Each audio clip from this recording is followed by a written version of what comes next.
কিছু বলতে চাও আমাদের সম্পর্কে? অবশ্যই বলো। স্বপ্ন দেখতে হবে, স্বপ্ন দেখলে দোষ নাই।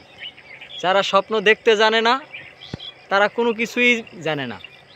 আপনি স্বপ্ন দেখবেন, মানুষকে স্বপ্ন দেখাবেন, তাহলেই আপনি সাকসেস। আপনি স্বপ্ন যদি নাই দেখতে পারেন তাহলে আপনি কিন্তু সাকসেস না। তাই সবাই ভালো ভালো স্বপ্ন দেখবেন রাত্রে, আবার দোষ করেন না, ঠিক আছে? সবাই খালি স্বপ্ন দেখবেন, কিন্তু বাস্তবায়ন করারও একটা মন মানসিকতা থাকতে হইবে। কিন্তু স্বপ্নও দেখবেন, বাস্তবায়নও করবেন। স্বপ্ন দেখা পাপ নয়। স্বপ্ন দেখুন সবাই, ভালো ভালো স্বপ্ন, সামনে এগিয়ে যান সবাই, এটাই। স্বপ্ন সব সময় দোষের হবে সেটা না, না, তবে স্বপ্ন দোষ হলে সমস্যা। সমস্যা। শরীর ও মনের জন্য খুবই আঘাত হ্যাঁ, পরিপূর্ণ। তাই স্বপ্ন দেখুন, সবাই স্বপ্ন স্বপ্ন দেখুন। ভালো দেখুন, হ্যাঁ, নষ্ট দেখবেন না। না, আর সবাইকে স্বপ্ন দেখান।